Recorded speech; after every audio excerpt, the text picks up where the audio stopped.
Hey guys, welcome to Midcast, an interview series featuring dissenting voices the establishment would rather silence. I'm your host, Manar Muhawish. Today, we'll delve into a new revelation that CrowdStrike, the firm behind the accusation that Russia hacked and stole DNC emails, admitted to Congress that it has no direct evidence that Russia actually stole DNC emails and infiltrated their servers. Thanks in part to the global pandemic that has been dominating headlines, this revelation was not picked up by a single corporate media outlet, the same corporate media that worked diligently to convince the American public that Russia interfered in the 2016 elections to help elect Donald Trump. Now, one investigative journalist, though, Aaron Mate, has done an extraordinary job debunking the RussiaGate narrative since it began, and he joins us today to discuss this new revelation and much more. He's the host of the show Pushback on the Gray Zone. Aaron, thank you so much for joining me today. Thanks for having me. So I want to talk about CrowdStrike, who they are, this revelation that you actually revealed, and why we're only now hearing about this. Well, we're only now hearing about this because, as is a habit with RussiaGate, bombshell claims are made, and then slowly but surely the countervailing evidence gets revealed later on to undermine it. In this case, it just happened to get revealed nearly 3 years after the testimony was given. And that's because of some infighting between Democrats and Republicans in Congress. But I think probably because Adam Schiff, the head of the House Intelligence Committee, didn't want it released because this testimony and others was very damning for the narrative he helped build for 3 years. So what CrowdStrike is it's a cybersecurity firm. And it was hired by the DNC to help with a breach of its server that it says it discovered in the spring of 2016. And it ended up, CrowdStrike ended up, after an investigation, ended up being the first entity to accuse Russia of hacking the DNC and giving files to Russian intelligence cutouts. And so basically, CrowdStrike is the source, the first source for the underlying crime that has propelled RussiaGate for more than 3 years. Now, what's interesting about CrowdStrike is that it has a sketchy track record when it accused Russia of conducting a hack inside Ukraine using similar software that it says it identified inside the DNC server. It actually had to retract that allegation. So it doesn't actually have, the most spotless track record, and it has deep partisan ties. Its co-founder is a vocal critic of the Russian government. He is a fellow at the Atlantic Council, which is basically an anti-Russia, pro-NATO think tank in Washington, very influential. And its president, Sean Henry, the guy who gave this testimony to Congress, he previously came from the FBI, where he worked very closely with Robert Mueller, who ended up leading the Trump-Russia investigation. And then later on, and meanwhile, during all of this, by the way, Henry was also a national security analyst at MSNBC, the top peddler of RussiaGate. That's like the main organization that has been peddling this narrative. It is. Yeah, it is. So you don't exactly have an unbiased source here. And it's strange that, the basis for the allegation that Russia hacked the DNC and stole emails was a private firm with such, deep partisan ties. And, we know that the FBI never got a fully independent access to the DNC server. There have been all these conflicting claims about that. The DNC and CrowdStrike says that the FBI did get it, but FBI officials have said that they didn't. So even exactly what even happened there is unclear. But just the fact that there's such discrepancy between the claims shows that this was not a clean operation, and there was some funny stuff going on. And I think now we're realizing why, because Sean Henry in his testimony that, again, was delivered in December of 2017, he says on multiple occasions that, these hackers who CrowdStrike alleges are Russian, although I don't see any reason to even accept that claim, but whatever, even if they are, he acknowledges multiple times that CrowdStrike has no evidence that these hackers actually exfiltrated anything from the server, which means they cannot pinpoint when or even whether these hackers actually took the DNC emails off the server. And so if you can't identify when or even whether these emails were taken off the server, how can you so confidently accuse Russia of taking them? Well, I think this brings up a good point about how if you repeat something, whether it's true or not, if it's a lie, so many times it's going to end up being believed by the general public. And so can you tell us what evidence the intelligence community has claimed to have, and how the media played a role? I mean, you talk about MSNBC. First person that comes to my mind is like Rachel Maddow, who has been this, the most vocal peddler of this RussiaGate narrative. How has the media played a role in pushing this?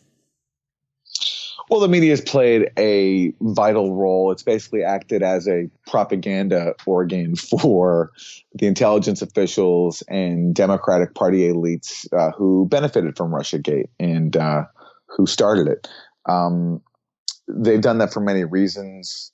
It's profitable. MSNBC wasn't doing that great, but it did great because of RussiaGate, because what they were presenting people was this real life spy thriller that was going to, as they were advertising it, bring down a president who, for understandable reasons, a lot of people want to see gone. And so it was exciting. But the problem is it was completely baseless. And the way to keep it going was to basically ignore all the countervailing facts. It's not as if like RussiaGate is just shown to be baseless now. That was pretty obvious from the start that what was keeping it going was cherry-picked claims, disingenuous language from Mueller and the intelligence officials behind this, and selective leaks. And that was obvious to, all the skeptics. But the way the media kept it going was basically they ignored anybody who was making criticism and looking at the actual evidence and just presented a false narrative. And, audiences don't have the time to go fact check everything themselves. And this was the overwhelming narrative that was presented. And so that's how they went along with it. And look, you can see that now. CrowdStrike's made this admission. It comes out. It's publicly released. The only ones to cover it are, outlets like us and Fox News. But Fox News has a partisan interest in covering that because, anything that undermines RussiaGate and shows it to be the scam that it is will obviously help Trump, which is why I was, from a partisan point of view, I was so against it from the start, because I always thought, like, what could be a bigger gift to Trump than to challenge him based on something so stupid and so baseless? Well, and I think that's what's so interesting about this is that if you did challenge this narrative, if you did question this whole RussiaGate conspiracy, then you would immediately get targeted and attacked as this like Putin minion. But actually what you've done is you've actually showed how this has actually been beneficial to the Trump administration. And how can you explain how that has been beneficial? Well, I can't think of a bigger gift if you're Trump and his circle. You are overseeing a radical upward transfer of wealth with your tax cuts, and you're undoing regulations. You're pulling out of the Iran nuclear deal. You're ramping up the danger of nuclear war by pulling out of vital nuclear treaties with Russia. You're trying to overthrow governments in Venezuela and Iran and Nicaragua and wherever else. And you're trying to gut Obamacare. You're doing all these horrible things. And meanwhile, what is the main focus of your so-called resistance? Right. It's a conspiracy theory. It's a conspiracy theory that you conspired with Russia and that Putin has blackmail leverage over you. And instead of mobilizing people around those issues, your resistance has basically been told to sit on the sidelines and wait for Robert Mueller to do its job, because Robert Mueller, this hero, is going to bring Trump down. I mean, like that was the message of coming from liberal leaders for 3 years.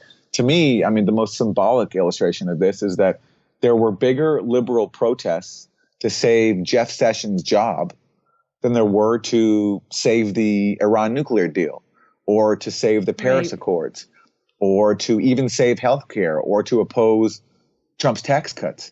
Because there was this concern that if Jeff Sessions was fired, then that would harm Mueller somehow, which is just, it's, so here we are literally rallying to protect the job security of a racist instead of rallying around issues that actually impact people's lives. And, the interest for liberal elites is very obvious for them. I mean, it was great for their ratings. It was profitable for them to have this thing, to be talking about a spy thriller and collusion instead of real issues, because, that just it sells more. And it also was a convenient way, I think, more importantly, for liberal elites to avoid any meaningful challenge to their own power and their own privilege, because the lesson of 2016 was that an anti-establishment message wins. I mean, that's what Trump ran on. He painted himself as being someone who was going to drain the swamp.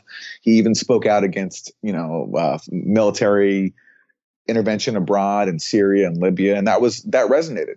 So the obvious answer for Democrats was if Trump won by falsely presenting himself as being anti-establishment, the obvious answer was to become a genuine anti-establishment party. And they already had the seeds of that with the surge of Bernie Sanders, which was, like Trump, also a threat to their power. So to really learn lessons of 2016 would have meant changing their own policies. And that would have meant, hurting their own privilege within the system that gave rise to Trump. So obviously being willing to do that, they latched on to RussiaGate. And all of a sudden, the reason Trump won was because of Russia. And the answer to ousting him was in having somebody prove it. And that was disastrous. So what could be a bigger gift to Trump than having his resistance channeled into that? And then what could be a bigger additional gift when it all collapses and he's vindicated? And now, with this investigation going on into how all this came out, there are legitimate disclosures coming out showing just the malfeasance involved in generating RussiaGate to begin with. And that will help Trump with his reelection campaign, because he'll be able to show, look what these people did to try to bring me down and subvert the will of the voters.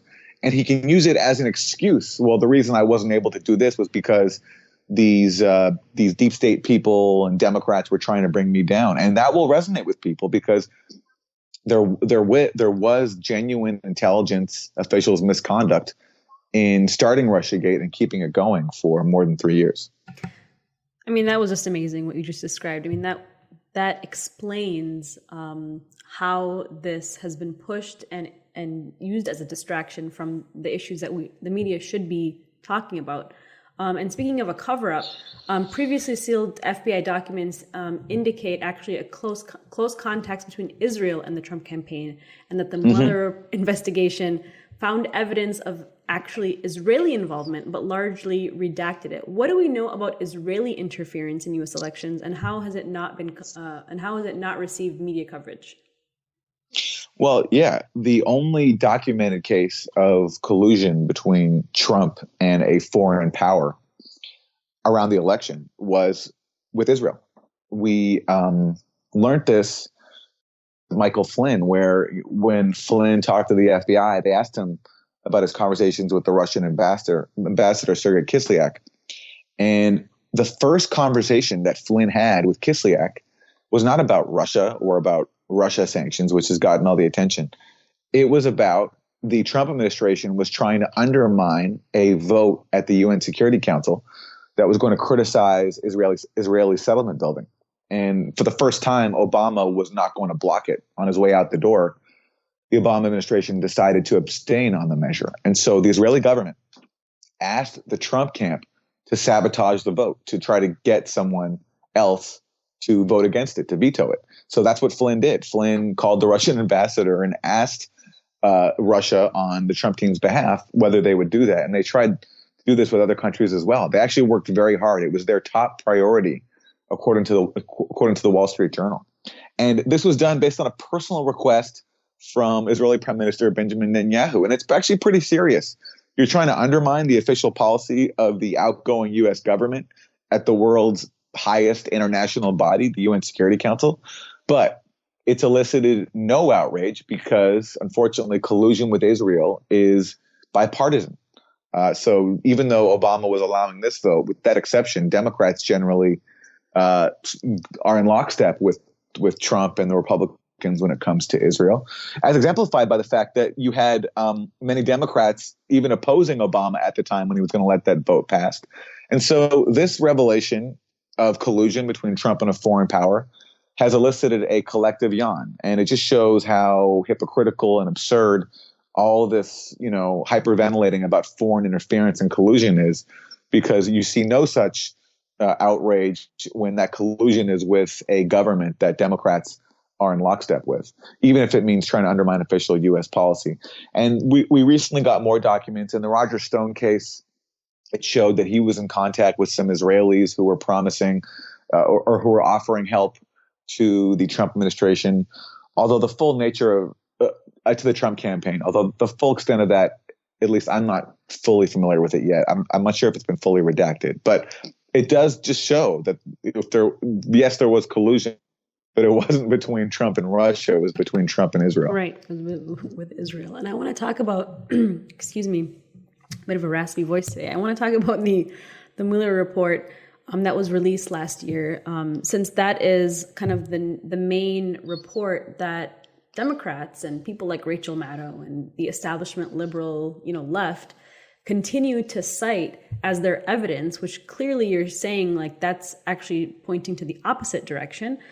You wrote in The Nation, for more than 2 years, leading U.S. political and media voices promoted a narrative that Donald Trump conspired with or was compromised by the Kremlin, and that special counsel Robert Mueller would prove it. In the process, they overlooked countervailing evidence and diverted anti-Trump energies into fervent speculation and prolonged anticipation. So long as Mueller was on the case, it was possible to believe that the walls are closing in on the traitor puppet asset in the White House. The long-awaited completion of Mueller's probe and the release of his redacted report reveals this narrative and the expectations it fueled to be unfounded, which is, what I'm saying. So what did this probe find, and how did the media react to its findings?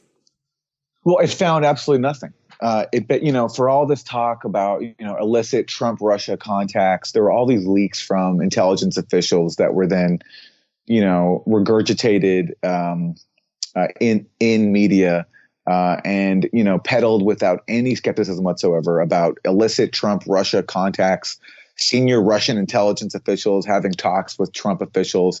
There was this giant picture of conspiracy, even though when all the indictments came out over the course of, more than 2 years, none of them ever showed anything of this sort. And when Mueller's report finally came out, it gave us the final answer. For all the attempts to portray links and ties between Trump and Russia, there's this figure people always say about more than 100 links and connections between Trump and Russia. It's all basically, it's all propaganda. It's actually nothing. Mueller could only find only a couple instances of anybody actually acting on behalf of the Kremlin, actually interacting with anybody, actually interacting on behalf of the Trump campaign. Because, the most fundamental aspect of a conspiracy is to have contact between the two sides. If you can't prove that these two sides have even been in touch, it's hard to show that there's any kind of conspiracy. And you see that in the report. The only instances of anybody actually acting on behalf of the Trump campaign and the Kremlin interacting comes when the Russian ambassador speaks to some Trump people, which happens during a campaign. And another instance where a press assistant in the Kremlin spokesperson's office calls back Michael Cohen, Trump's lawyer, and says, sorry, we can't help you build a Trump tower in Moscow. But if you want to come to this conference we're having later on this year, like an economic conference, you're welcome to come. We can get you an invite. That's the extent of it. But yet there was all this disingenuous effort put into showing all these links and ties between Trump and Russia. And it was just basically a giant smokescreen. It was done to try to suggest that there's some sort of illicit relationship, but there was none, because the whole thing was completely baseless. And that's why none of the indictments showed any collusion between anybody actually acting on behalf of Russia and Trump. There was all just this innuendo trying to suggest there might be something there. And you get that in case after case after case. And I was pointing this out the entire time, and so were others. But because so many journalists chose to act as propaganda vehicles for RussiaGate instead of doing their job, the public got just a radically different picture. So where the hell have all these Facebook fact checkers been this entire time? They've been so busy targeting independent media and alternative journalists. Have they done anything to fact check the mainstream media coverage of RussiaGate? Well, that's the whole point. All these organizations and like things like the Alliance for Securing Democracy and all these projects that are now being trotted out in the name of fact checking and fighting misinformation are themselves vehicles for misinformation. They're the ones, right? Yeah, they're the ones, and their function is to, in the service of American elites, to basically target anybody who dissents from the establishment consensus and smear them as acting on behalf of Russia or Iran or whatever else the official enemy of the day is. I mean, I think now with China being demonized, we're going to see a lot more of this being deployed against China, and anybody accused of deviating from the establishment will be accused of being a Chinese bot. That's what the whole function of all this is. I mean, it's just blatant, and that's why, look, this was used against everybody, including Bernie Sanders. Bernie Sanders went along with the RussiaGate narrative. He didn't challenge it. He didn't accurately see it as, in fact, not just a fake way to resist Trump, but also a way to resist his rise, to avoid becoming the party for Democratic elites, to avoid becoming the party of Bernie Sanders. Because, again, as I talked about earlier, like if Democratic elites had really learned the lessons of 2016, they would have embraced the genuine anti-establishment message. And that was embodied by Bernie Sanders and his movement. So instead, that's why on the eve of the Nevada caucuses, Bernie Sanders, leading in the polls, he got Russiagated. And there was this release of this story claiming that U.S. intelligence officials have concluded that Russia now intends to help Bernie Sanders. So this is the point of all this. So this is the point of all this stuff. It's not to fight misinformation. It's to spread misinformation that drums up tensions with Russia, which is profitable for the people who fund all this stuff, including the weapons industry, and to taint dissent and paint anybody who deviates from the establishment as just simply a puppet or agent of Russia or other official enemies. Well, when you have organizations like the Atlantic Council, which is obviously funded by NATO, funded by weapons manufacturers, pushing this kind of, they're the ones who are acting as the arbitrators of what's true and what's false online. All they're going to do, as you said, is push this kind of narrative and attack dissent and attack anything that's going to be an alternative to that. So where does Hillary Clinton stand in all of this? Well, Hillary Clinton's circle has just huge responsibility for this. We know from the book Shattered, which is like the definitive account of the Hillary campaign, that within hours after her loss to Trump, that the Hillary people, that Hillary and her team met, and they decided that the election was not on the up and up, and that they were going to basically blame James Comey and Russia. And so they put this into motion, and the media completely fell in line. And they kept going and going and going with this. And if Trump is reelected in 2020, I think they have primary responsibility, because what they have basically shown us is that it was more important for them to avoid accepting responsibility for their failures in 2016, and more important for them to keep their privileged positions inside the Democratic Party and U.S. system than it was to meaningfully challenge Trump. Because instead of forming a movement, based on policies and issues that help people, the Clinton people via MSNBC and CNN and the Washington Post and the New York Times kept the Russia thing front and center. And they handed Trump a big gift. And I just hope it's not enough to hand him the gift of re-election in 2020. But I think, it's not hard to foresee, given how stupid this whole thing was, but yet how much attention and time it consumes. So I think that the Clinton people have huge responsibility in all of this.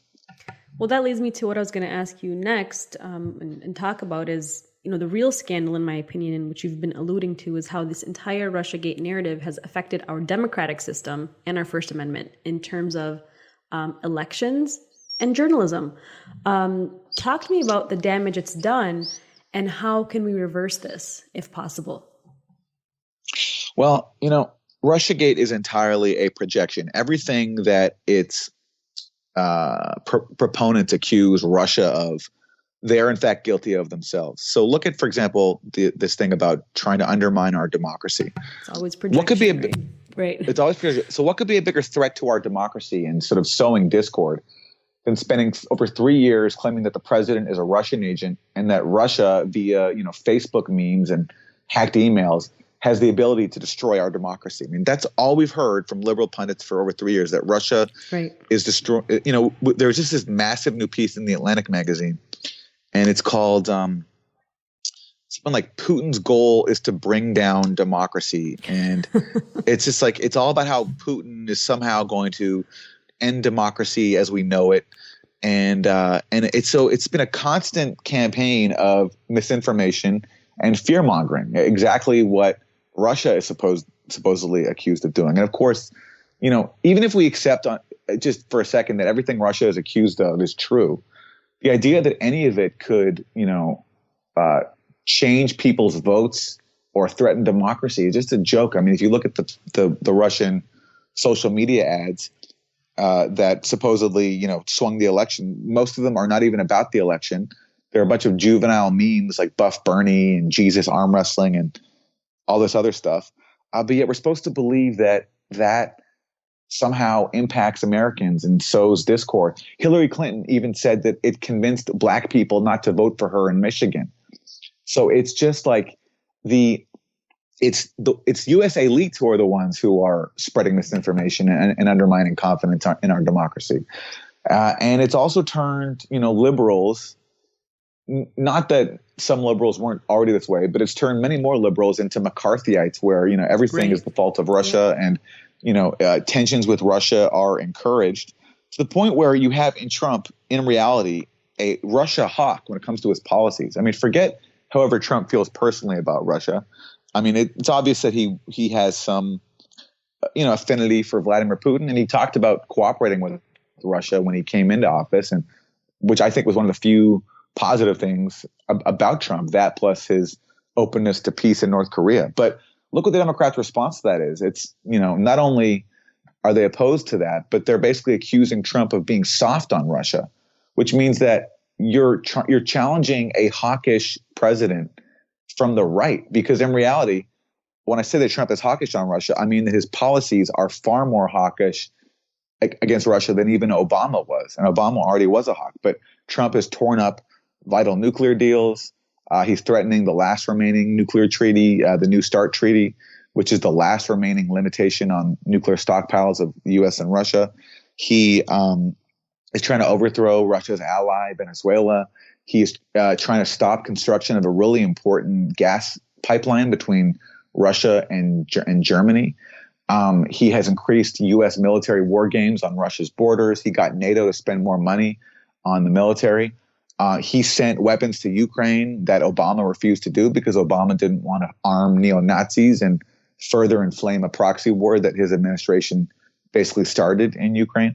So you have Trump in reality being a dangerous anti-Russia hawk. And what are Democrats doing? They're encouraging him to be even more hawkish by accusing him of being too soft. So it's like what this has done for democracy, and also just for the prospects of like our planet surviving, has just been it's scary. It's genuinely scary.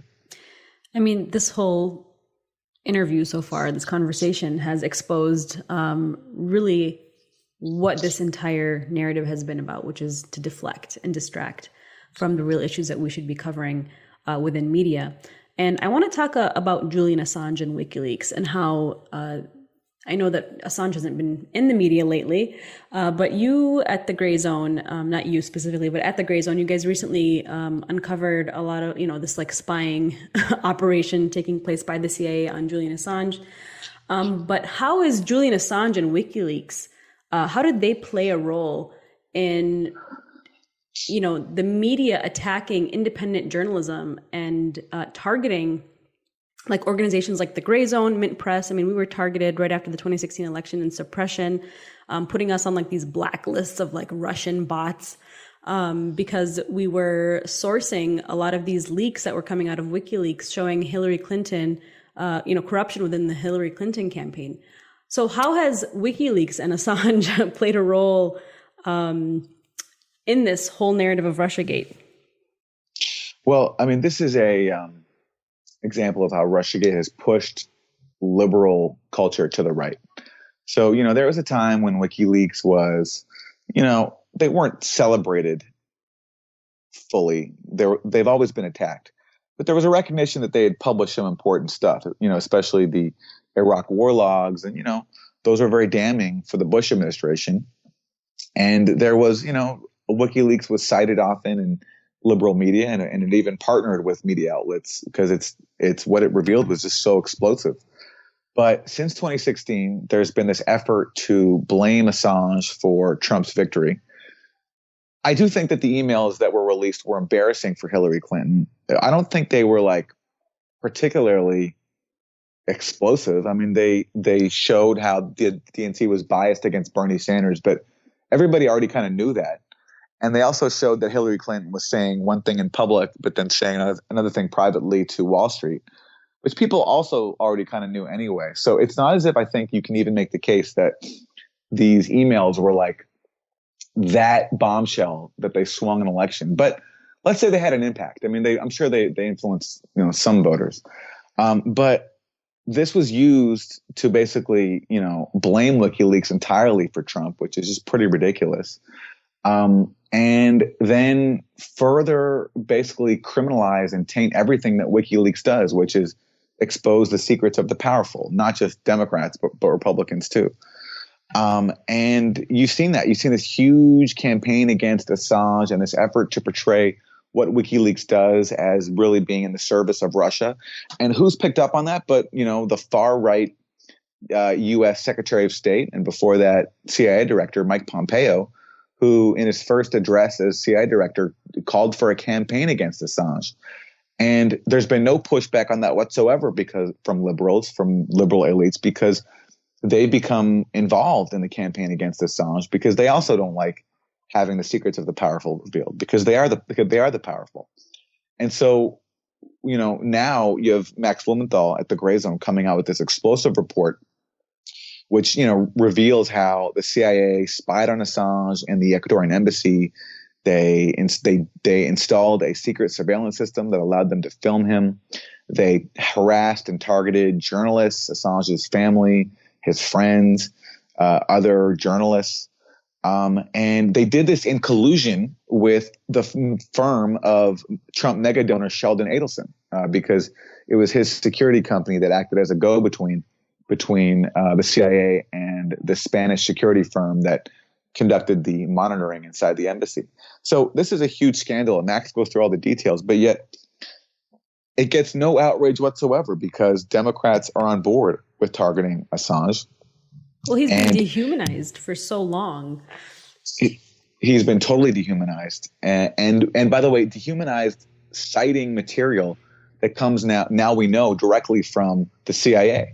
Because some of the surveillance, some of the surveillance footage and details of it have come from this Spanish firm that was actually spying on Assange on the CIA's behalf. So you have the media literally publishing CIA propaganda, and the irony of it is that all this was going on. The CIA working with Sheldon Adelson and sabotaging Assange. While all this was happening, what were MSNBC and CNN and New York Times and Washington Post pundits doing? They were confidently speculating that there really was a secret WikiLeaks Trump conspiracy and that like Roger Stone and Randy Credico was the back channel. And they're still doing that. When in reality, what was actually happening? Well, the Trump administration was spying on Assange, trying to undermine his asylum, and doing so in collusion, not with a Russian oligarch, but with an American oligarch, Sheldon Adelson. And it just shows not just how stupid RussiaGate is, but how toxic it is, because it incentivizes this push to the right, where when the Trump administration in reality is doing something so brazen and immoral as spying on Julian Assange, now RussiaGate incentivizes liberals to look away because it undermines this convenient narrative, this fantasy that they've latched onto, that Trump and WikiLeaks are actually secretly in cahoots.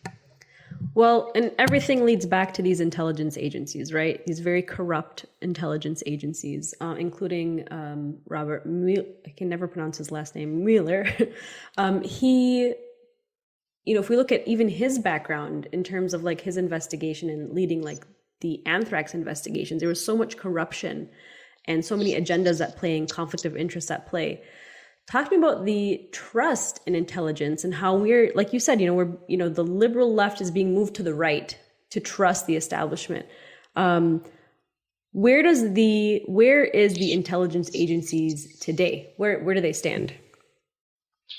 Well, yeah, this has been another huge function of RussiaGate, which is to push liberals into worshiping national security state officials instead of being skeptical of them, and taking our eyes off of all the ways these people actually undermine our security and undermine a healthy society. So take Mueller. I mean, Mueller, his career includes going before Congress and helping the Bush administration peddle the Iraqi WMD scam.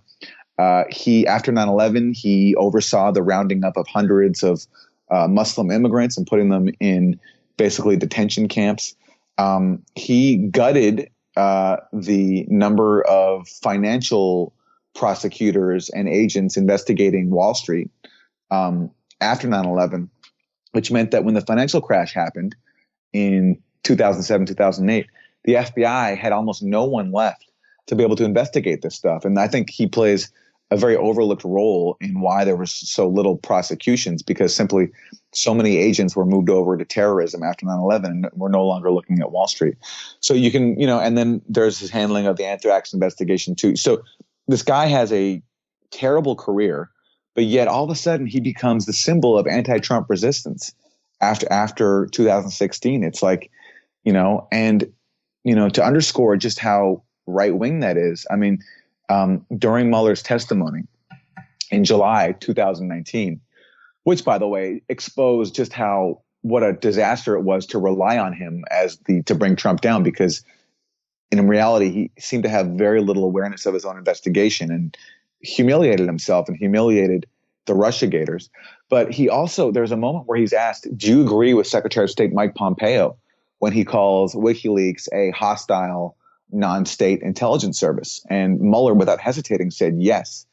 So it was so striking that the symbol of the anti-Trump resistance is in total lockstep with the Trump administration in demonizing a publisher who wants to expose the crimes of the powerful. I mean, to me, that moment said it all there. And that's been the function here. John Brennan, you have him. He spied on the Senate when he was investigating torture. He then lied about it to cover it up. He was there when the CIA was, doing the Iraqi WMD scam. He played a key role in the U.S. assassination program, played a critical role in the proxy war in Syria. But yeah, what happens to him? He becomes a liberal hero, and now he's a commentator on MSNBC, which is one whole other aspect of this, where the media just abandoned any sense of independence and literally had, a parade of intelligence officials acting as its analysts, which is crazy enough to begin with. But what makes it even more crazy is not only are they analyzing the news, which is bad enough in itself, now they're analyzing news that they themselves are responsible for. So they're basically covering themselves. So It's like, it really has been dystopian. But, that's what happens when you cling onto a Cold War chauvinistic conspiracy theory as your means of resisting Donald Trump. Well, these are basically like Bush-era neocons, Bush-era racists, Bush-era like extremists, right? They're just back out in the open, and now they're being put on a pedestal by Democrats. I mean, the way you described it was so accurate.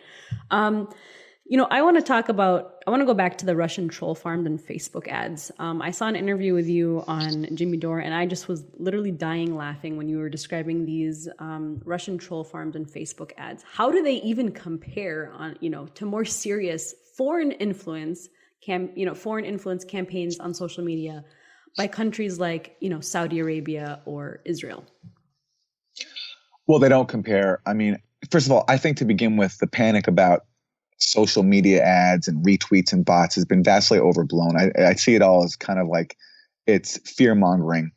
To me, the much more dangerous propaganda is the propaganda we get every day from our own media, and in the stories when we hear from our intelligence officials and politicians. But taking it seriously for a second, all you have to do is look at the content of the Russian troll farm and what they put out.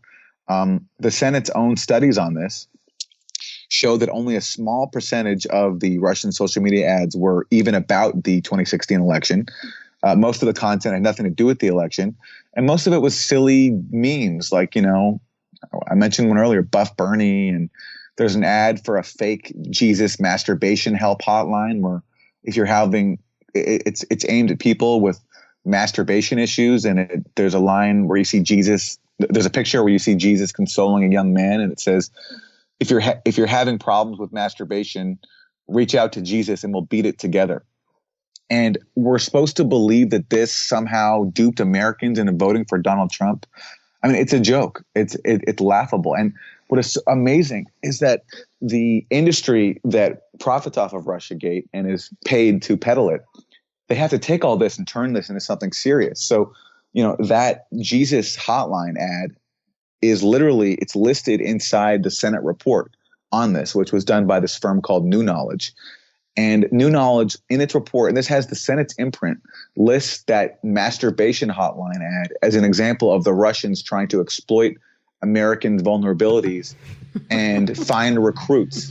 It's crazy, it's a parody. It's a parody. But there was so much propaganda put into convincing us that this was a serious Russian propaganda operation.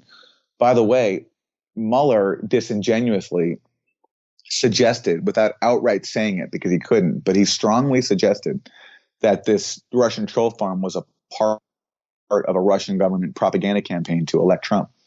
But he had to admit in court that actually there was no connection at all that he could find between the Russian troll farm and the Russian government. And ultimately, he ended up his prosecutors recently abandoned their case against the troll farm after the troll farm challenged it in court. And laughably, the DOJ prosecutor said that, if they proceeded with the case, that the discovery process would jeopardize national security, because this troll farm was fighting back and actually trying to get the evidence that Mueller's prosecutors had against them. And the Mueller team said, rather than going ahead with that, going to trial, they were going to drop the case because it would jeopardize national security, which is just so laughable. And it shows just how baseless this case was and how it was a part of an effort not to go after anything real or any real threat, but to present this narrative of this, Russian enemy trying to undermine our democracy. And so it was all entirely an exercise in fear mongering and propaganda. And at least among liberals, it was pretty successful. And Aaron, you have obviously been covering this for a long time, since this whole RussiaGate nonsense has erupted. And for independent journalists and watchdog journalists in particular, it almost feels like we're talking to a wall in terms of like presenting this evidence and saying, this is all nonsense, question more, don't believe what the establishment is saying. Even when we present evidence like you have been doing a really fantastic job at presenting evidence, following the hearings, dissecting these things, pointing out how in public these people are saying one thing, but behind, in these Senate hearings or congressional hearings, they're saying something completely different. Yet most people still believe about this collusion. So how do we go from here? Where do we go from here? Well, look, we can't control much beyond what we own. Like, we can't control really anything beyond what we do ourselves. So all we can do is do our best to try to reach people. And, we're, especially those of us in alternative independent media, we're up against a giant machine, far bigger than anything that we'll ever be a part of. And so, so all we can do is do our best and hope that people find it and fight back against, smear campaigns and censorship attempts and everything else that is done to try to marginalize us. And, with progressives and, I hope there's a lesson learned here, which is that, a lot of people, not just elite liberals, but, a lot of progressives and progressive media outlets too got swept up in this. And the reason to me is pretty obvious. It's not because, everybody is corrupt like, DNC elites are, but because this was a comforting narrative for many people. This was presented to us as the thing that was going to not just explain Trump's victory, but also reverse it. It would bring Trump down. And for many people, that was understandably appealing. But the lesson is, I think, for people is that, we can't get swept up in things just because they're comforting. And also, I think progressives really have to think about how this was actually not, as I alluded to earlier, this was not just something that was done to resist Trump in a false way. It was also done to help avoid becoming, on the Democratic side, a genuine progressive force, which is what should have happened after 2016. So, there could be a real alternative to Trump, and us no longer, relying on neoliberal centrists as personified by Hillary Clinton and Barack Obama. And so for the progressives who got swept up in pushing RussiaGate, they actually got swept up in something that was being used to undermine what they really believe in. And, we saw that come to fruition when, as we talked about earlier, Bernie Sanders got RussiaGated as he was surging on the eve of Nevada shortly before Super Tuesday.